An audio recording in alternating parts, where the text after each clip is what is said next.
Good afternoon and welcome to the midweek Figma design stream. Today I'll be talking a little bit about layout grids, when they're useful, when they're not, and how to combine them and use them in various ways to create a more structured design and to help you to make sure that your elements are sized appropriately, they are where they should be, and of course it also helps a lot with responsive layout, and there are a few ways to go about doing that. And so the first thing we will do is I'll go ahead and create a new design file to have just a completely blank slate to work from. And as we can tell, as nothing is selected, there aren't any layers. Looking at the design panel, we have no style local to this document, so there aren't any layout grids already present here. And so what the thing to remember when you're working with your grids, your layout grids, is they are frame level objects. You apply your layouts to frames, not to things like shapes or typography.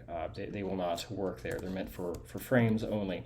And of course you can have frames nested in other frames. That is to say, you could have a frame that is a child of a parent frame, and you can come up with some very interesting use cases for frames. And of course all of this will depend on what your design calls for, and so you'll need to refer often back to your sketches, your wireframes, wherever you are in the design process. You'll always want to have that handy so you know that you're not going too far off the rails.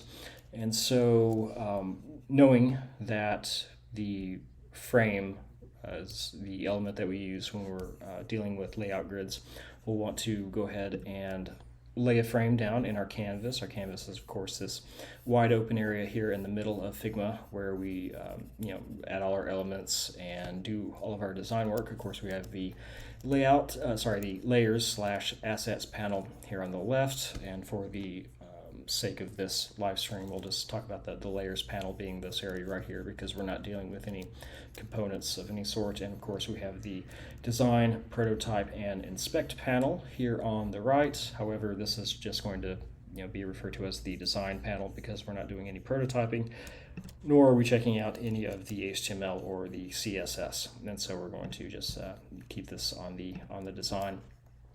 And of course I use keyboard shortcuts very often when I'm using Figma, and so I will try to announce those as I do them because you won't necessarily see my mouse going to specific sections to click things because I find it a bit swifter to use keyboard shortcuts. So I'll get rid of the frame that I drew. And the keyboard shortcut for adding a frame is the F key.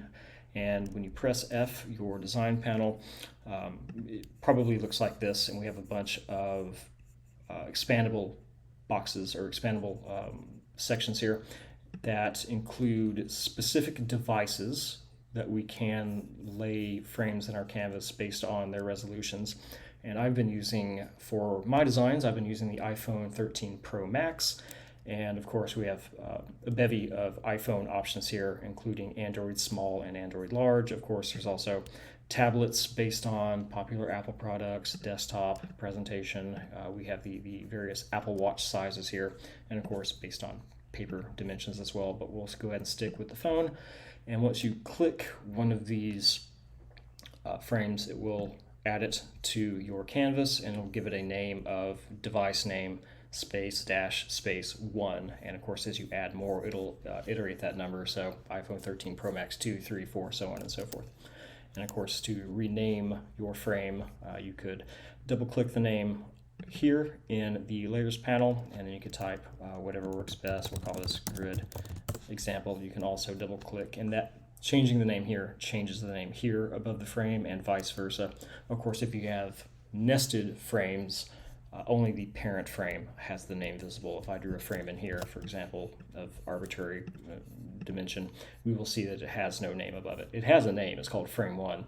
However, because it's a child of another frame, grid example, it doesn't show its name here. However, if I brought it outside of the frame, as you can see, these are no longer nested. We can now see that this frame is called frame 1 in any event. And of course you can double click here and rename it as you please. So To add a layout grid, we will need to select the frame. So using the move tool, which is keyboard shortcut V, you can either, assuming it's not, the layer's not locked of course, you can click the frame in the canvas, or you can click the name of the layer, the frame, over here in the layers panel. And we'll want to begin by clicking, by considering, I should say, we're not clicking yet, by considering the layout grid section over here in the design panel.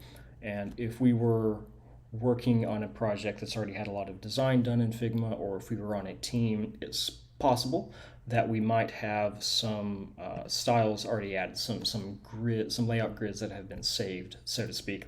However, and those would be accessed by clicking the sort of 2x2 4-dot icon here that says style, and they would populate this list. However, since we don't have any, it says no grid style, so we won't worry about that for this moment anyway.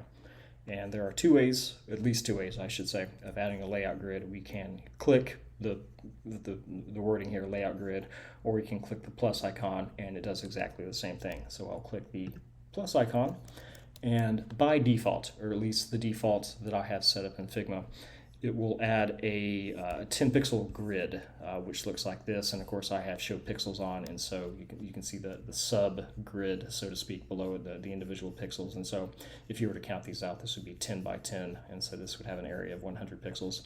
And for every 10 pixels, it draws this this red line, and that is the layout grid. However, we're only going to really be discussing columns and rows as far as this stream is concerned. And so to change the layout grid type, we will click the icon here. And when you're working with this sort of grid, it has this 3x3 dot icon. And when you do a mouse over it, it says layout grid settings. So we'll go ahead and click that. And that brings up this box here, this little modal. And this is where we can change the grid type, the layout grid type, from grid to columns to rows. And as I stated, we're only going to be focusing on columns and rows. So let's take a look at columns. Now when you select columns, or you change from grid to columns, it has default values already set. And that is to say the count, the color, that includes the hex value, as well as the transparency value, the type of columns, the width, margin, and the gutter. And let's consider each one of these values so we know what we're working with, so we can tailor columns and then later on rows to exactly what we need. So to begin with, count. And this is fairly self-explanatory. It's exactly what it says on the tin. Count is the number of columns, and columns are indicated by these, as I have it set up, these pink bits right here. And 5 is the count, and so that's how many are displayed. And so we could, and I'm using the up and down keys on my keyboard here, we could change that from 3 if we had a 3-column layout. And you could go wild and go however many columns that you think you need. And you will of course want to rely on your design documentation and your wireframe sketches, so on and so forth, to get an understanding of how many columns you need. And it may not be, you may not know what those are at the very beginning, and that's fine. I found out that you will, before you start doing any work in Figma for a project, like designing a mobile app or designing what a website for desktop might be, so on and so forth, you will want to establish some sort of grid pattern. However, it's less important at the beginning to make sure that it's 100% correct, unless you're given parameters like it needs to be 12 column or it needs to be 8 column or whatever the case may be.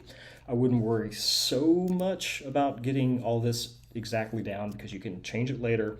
And if you're going through a design process where your design is subject to change, like you'll be doing some usability testing or some accessibility testing, or going through some sort of review process that'll cause your design elements to maybe move around or change in some form or fashion, that might mean that the grid that you originally start with won't work later on.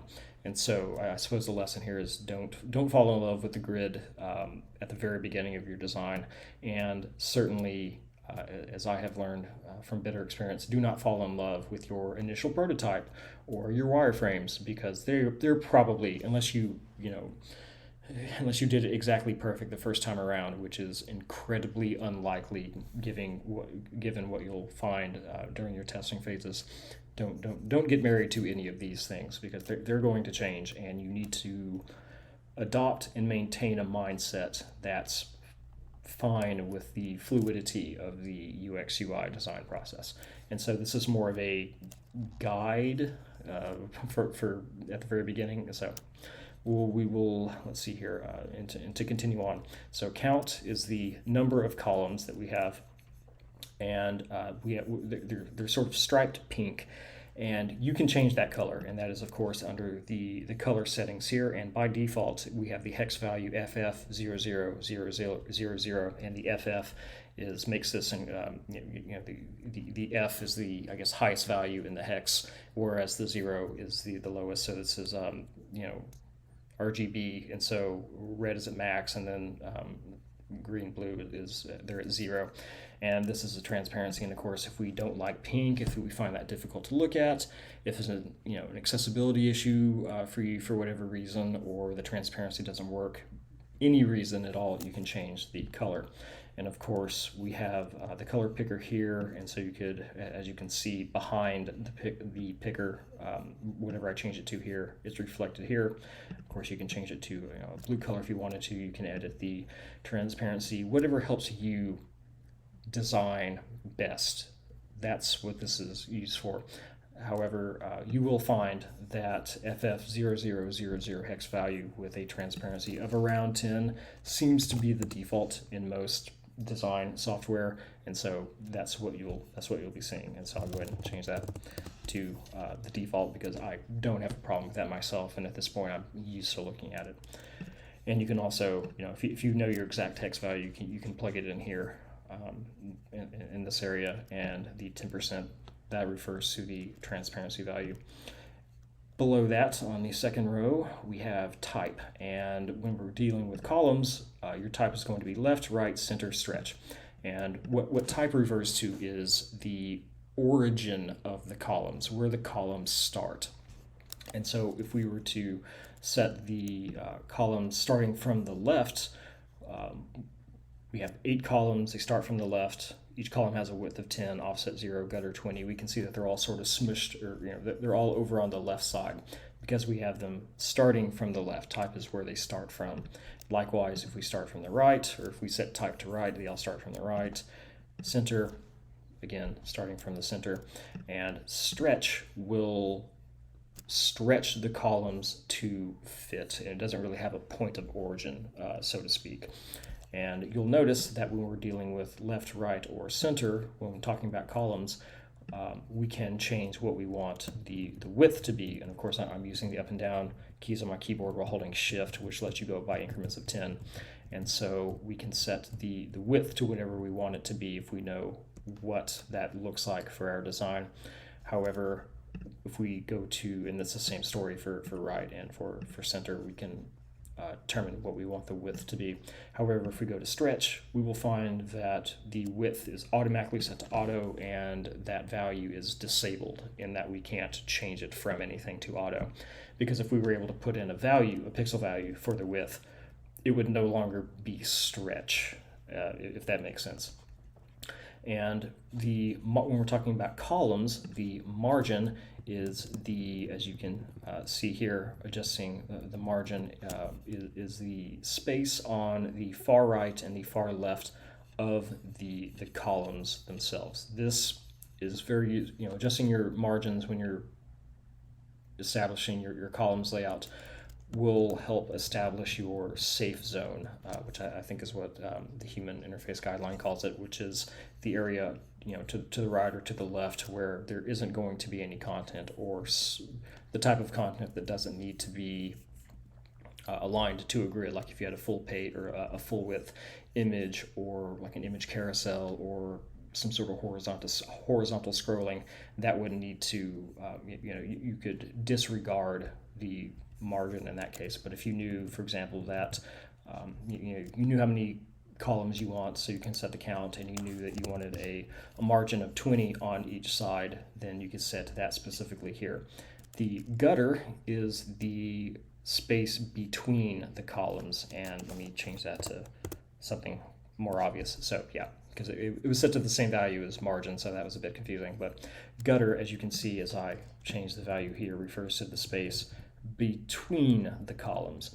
And so this is very useful when you're setting, when you're trying to consider things like your spacing between your elements, or your white space. This is a good way to help visualize that.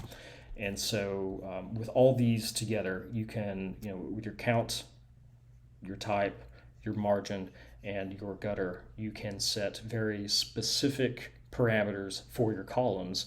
And again, when you'll know what these need to look like through experimentation, and also through considering your design documentation, knowing what you'll likely be designing, what at least you envision is going to look like. You'll be able to set your columns up this way.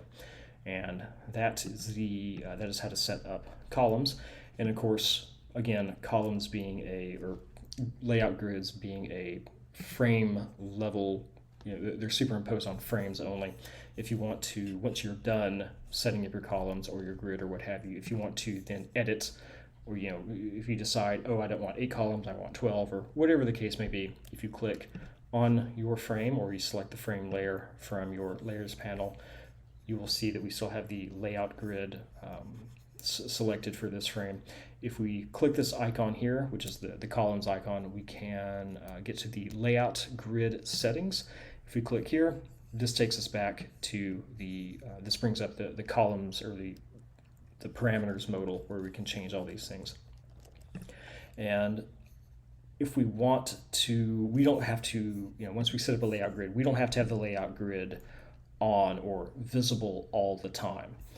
We can click this I button right here, this I icon, I should say, which when clicked, it grays out this information. It's still, you can still click it, of course, but this is hide and show, make visible and make invisible. And a keyboard shortcut that I often use that has the same function is, if you hold down Shift and press G, it turns on and off. As you can see here at the bottom, layout grid's visible, Shift G, layout grid's hidden, so on and so forth. And so I find that a lot easier than selecting the frame, going over here to the design panel, and then goofing around with the visibility of my various grids and whatnot. And now that we have this grid set up, these columns, we can talk a little bit about setting up rows. And so I will go ahead and hide that specific one. I only have one layout grid, and Shift G would turn on or turn off the visibility of all of them en masse. But if you wanted to turn off just one, for example, you would find where it is in this row. There's only one. It's the 8 columns with auto. I would click the icon right there. And let's talk about rows. And so we'll set that up in exactly the same way. And I will click the plus icon here. And of course, by default, Figma adds this this grid pattern that we discussed earlier. However, that's not exactly what I want. So I will click this layout grid settings icon. I will change grid to rows. And there's a bit of the same story as far as the parameters are concerned. The count, all these ones on the top are the same. And so you can set your count to whatever you want it to be. And since it automatically is on, the count is 5 and the type is stretch automatically, we have this stretched 5-row layout, and we can change the gutter, which is the amount of space between each row. And we can also set the margin. Because we're using stretch, we can set, or because the type is set to stretch, we can have a margin. In this case, I set it to 110, and the margin is the amount of space above the topmost row and below the bottommost row. So in that way, it's very similar. It's the margin of the columns. It's the same thing here, except on the columns, your margin was to the right and to the left. When you're dealing with rows, your margin is top and bottom. I hope that makes sense. And so, much like columns, we have a type selector here.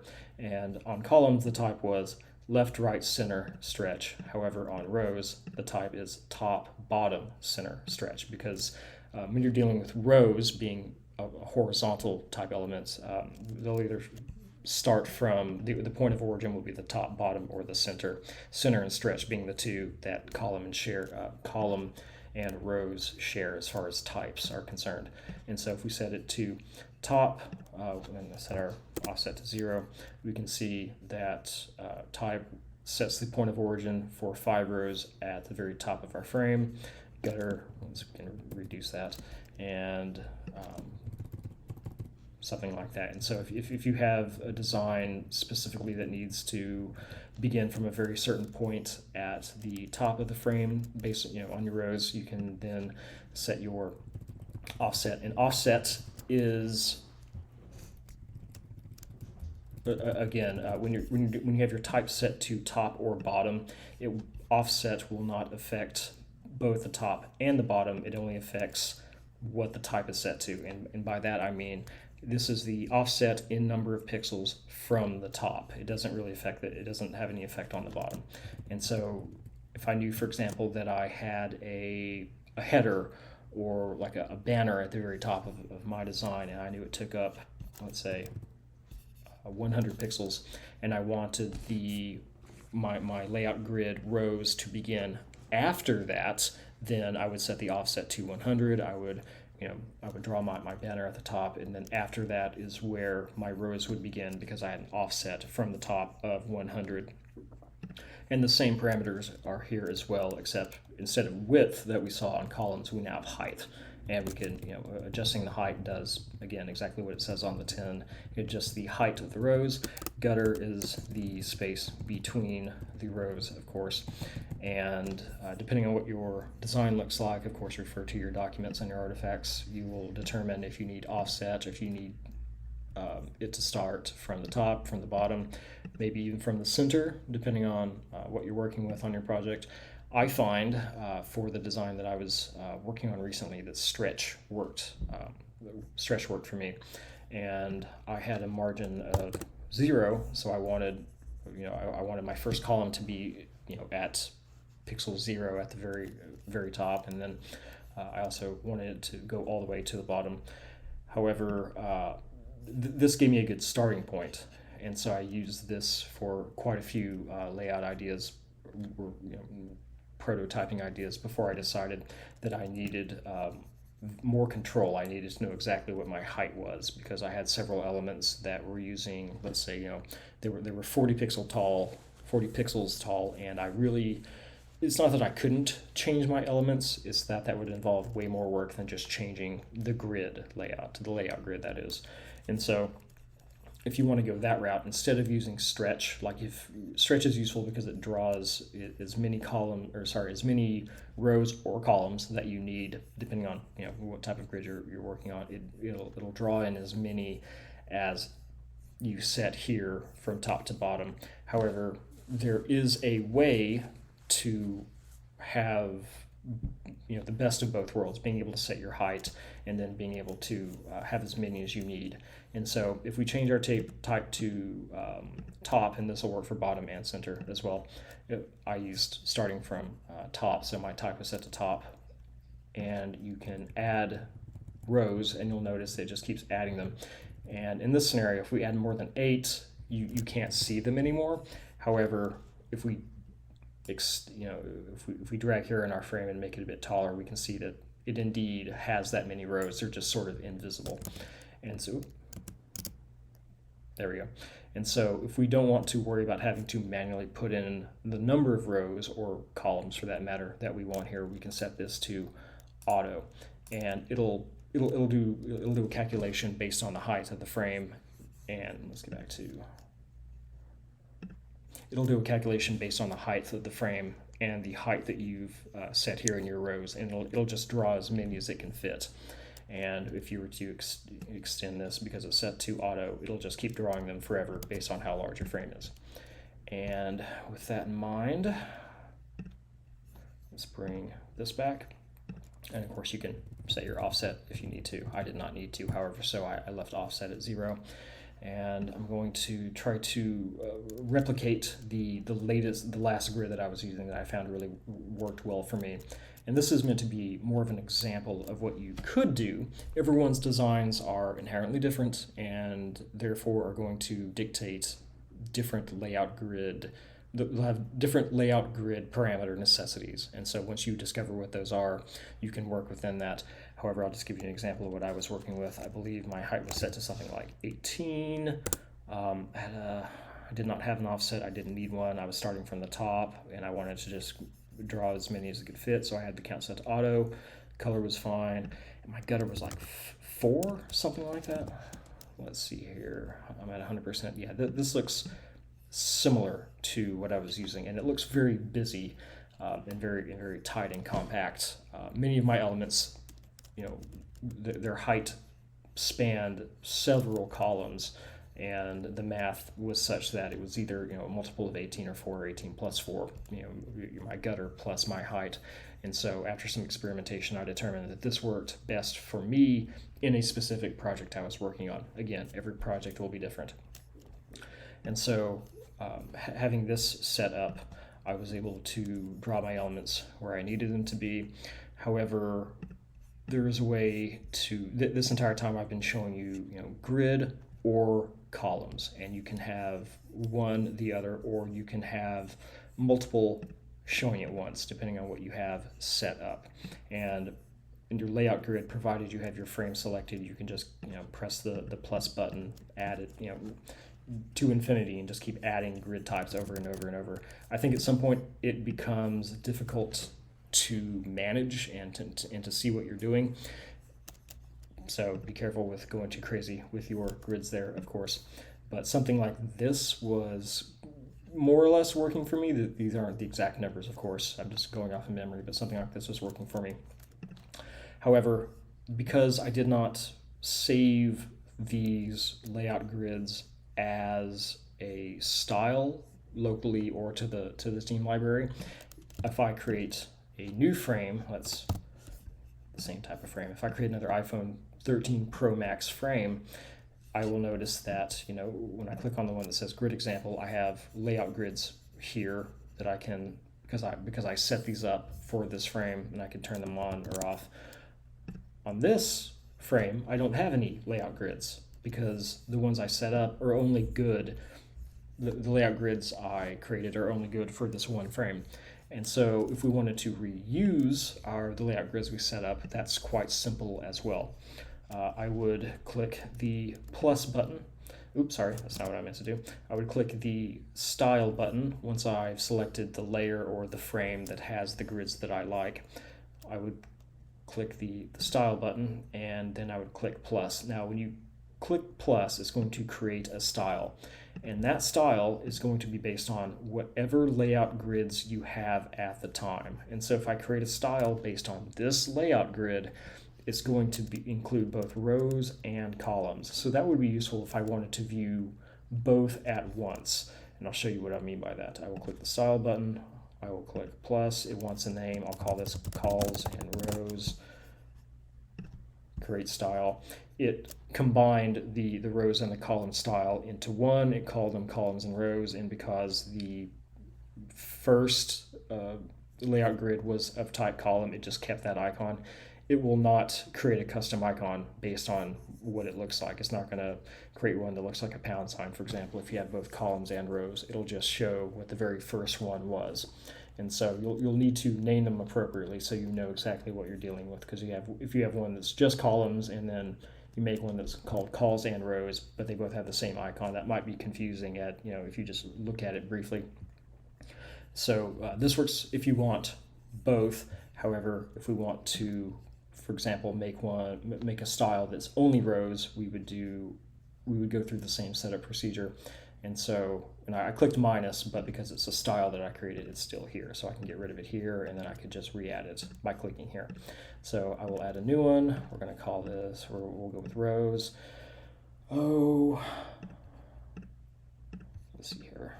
Start from the top, count, auto, gutter, I don't know, 4, 18, something like that. It doesn't really matter for the sake of this example. And I want to save just the rows in scenarios where I want to view just a row grid layout.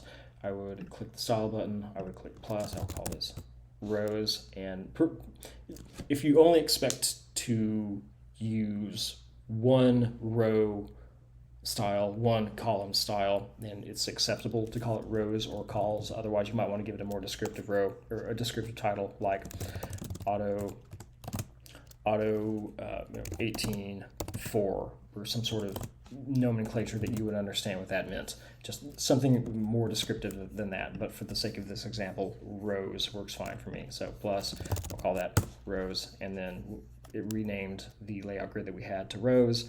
And so if I wanted to apply it, reapply it after getting rid of it, I could click the style button, and we see that rows was added to the grid styles area here. And so I could apply calls and rows. That was wrong. Let's get rid of it. Let's go ahead and apply rows. There's our rows. And of course, if we want to, the entire point of this course, if we want to reuse this layout grid because we saved it, we can look to our, local, saved locally to this document. That is, we can click on this frame. Of course, we can also call that example 2. We can click on this frame here, and it doesn't have any layouts grid by default, so we'll click the style, and there it is. And so we can keep applying that to any number of frames that we create. And as you can see here, it's exactly the same thing. It's using exactly the same parameters.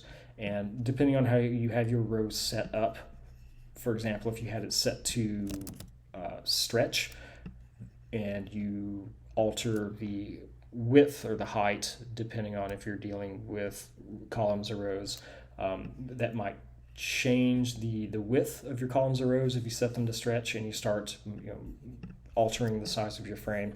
However, I have it set up, at least in this example, to where if I were to accidentally move this up or down or whatever the case may be, it's going to always start from the top and it's always going to have the same gutter.